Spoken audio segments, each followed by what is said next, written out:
Hello friends. 27 ज्योतिषीय दैनिक योग श्रृंखला में आज नवा योग है। इसका नाम है स्थूल नित्य योग। स्थूल योग को क्रोधी योग के नाम से भी जानते हैं। इसमें जन्मा जातक क्रोधी या क्वेरलसम नेचर का होता है और थोड़े से ही प्रोवोकेशन से वो लड़ाई झगड़ा कर बैठता है। तो चलिए इसको डिटेल में पढ़ते हैं मित्रों। पहले तो ये दैनिक या नित्य योग क्या होते हैं इसका परिचय। योग शब्द का शाब्दिक अर्थ है जोड़ और दैनिक या नित्य योग राशि चक्र में सूर्य और चंद्रमा की स्थिति के योग से उत्पन्न होते हैं और ये व्यक्तित्व की कुछ विशेषताओं को निर्दिष्ट करते हैं।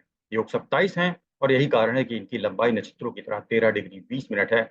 नित्य योग पंचांग में हर तिथि के आगे लिखे होते हैं। दूरियों के आधार पर बनने वाले 27 योग के नाम क्रमशः इस प्रकार हैं: विष्णु, प्रीति, आयुष्मान, सौभाग्य, शोभन, अधिगंड, सुकर्मा, धृतिशूल, गंध, वृद्धि, ध्रुव, व्याघात, हर्षण, वज्र, विज, सिद्धि, व्यतिपात, वरीयान, पारिक, शिव, सिद्ध, साध्य, शुभ, शुक्ल, ब्रह्मा, इंद्र और वैधृति। इन 27 में से अशुभ योग कौन कौन से हैं?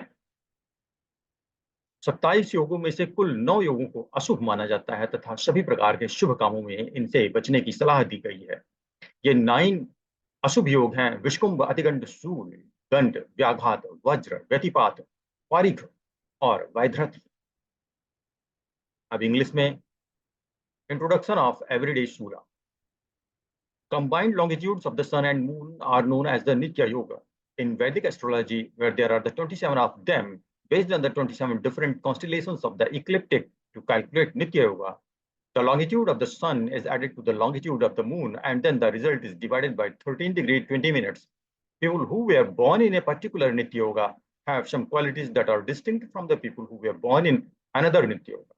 So the formula of finding the Nitya Yoga is equal to longitude of sun plus longitude of moon. The whole is divided by 13 degree 20 minutes. How to see in Panchang? आप एस्ट्रोलॉजी के जो पंचांग market में मिलते हैं उसको ले लें और उसमें आप देखें तो कैसे देखेंगे? किसी भी पृष्ठ पे जहाँ पे मंथ दिया होता है, Hindi month, month, English dates right side में दी हुई होती हैं और उसी के सामने यहाँ पे तिथि भी दी हुई होती है।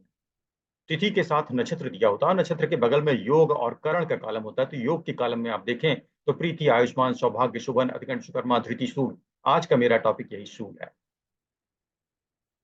तो आप पंचांग में देख सकते हैं कि किस दिन कौन सा योग था, उसमें जन्मे हुए जातक उसी योग के अंतर्गत आते हैं। अब हमारा आज का जो टॉपिक है शूल नित्य योग, ये 9वें नंबर का है। शूल एक प्रकार का अस्त्र है और इसके चुभने से बहुत बहुत भारी पीड़ा होती है, जैसे नुकीला कांटा चुभ जाए। इस योग में किए गए कार्य से हर जगह दुख ही दुख मिलते हैं। वैसे तो इस योग में कोई काम कभी पूरा होता ही नहीं, परंतु यदि अनेक कष्ट सहने पर पूरा हो भी जाए तो शूल की तरह हृदय में एक चुभन सी पैदा करता रहता है। अतः इस योग में कोई भी कार्य ना करें, अन्यथा आप जिंदगी भर पछताते रहें। अब ये कैसे बनता है शूल योग, इसको आप कुंडली में भी देख सकते हैं। ज्योतिष के हिसाब से जब सातों ग्रह किन्हीं 3 राशियों में स्थित हो, त्रिशूल जैसा बने, तो शूल योग का निर्माण होता है। यदि किसी जातक की कुंडली शूल योग विद्यमान होता है तो ऐसे जातक को उदर की समस्या रहती है, अर्थात पेट में दर्द रहता है। यानी ऐसे जातक के पेट में कष्टकारी दर्द की समस्या रहती है। शूल योग में जन्मा जातक के शूल योग का स्वामी राहु को माना जाता है। इस योग में जन्मे जातक के बारे में माना जाता है कि यह माता के लिए कष्टकर होता है। जातक के कई तरह के गलत काम करने की आवश्यकता बनी रहती है। सूर्य योग में जन्मे जातक में झूठ बोलने जैसी बुरी आदतें भी पाई जाती हैं। गलत कार्यों को करने के कारण ऐसा जातक परिवार में बिखराव का कारण भी बनता है। सूर्य योग में जन्मे जातक हमेशा बुरे या गलत कार्य नहीं करते हैं। इसका एक सकारात्मक पक्ष भी होता है। जैसे हर चीज के सिक्के के 2 पहलू होते हैं, इस तरह से इसमें भी एक सकारात्मक पक्ष होता है। वो क्या है? ये लोग कवि, प्रतापी, शूरवीर, कला के तत्व को समझने वाले होते हैं। किस तरह के कवि? जो यथार्थ सच बोलते हैं। बातें बुरी लगती हैं लेकिन वो सटायर जो उनका होता है वो सच होता है। प्रतापी ऐसे लोग जो सच के लिए लड़ते हैं। शूरवीर हमेशा जो सच्चाई के लिए लड़ाई करते हैं। तो लड़ाई या क्रोध वो इसी योग के कारण। तो इसके कुछ सकारात्मक पक्ष भी हैं कि वो लड़ाइयाँ जो अच्छे कार्यों के लिए की जाएं वो भी इसी योग में आती हैं। और ये जो सूल योग बन रहा है, इसका स्वामी राहु अगर कुंडली में एक अच्छे भाव में पड़ता है, जैसे कि मूल त्रिकोण में आ जाए, तो राहु की इस शुभ स्थिति के कारण ये लोग सांसारिक और आध्यात्मिक ज्ञान में निपुण हो जाते हैं। इनकी निपुणता का लेवल त्रिशूल की तरह शूल या नुकीला होता है, अर्थात ये बहुत ही ज्यादा निपुण होते हैं सांसारिक और आध्यात्मिक ज्ञान में।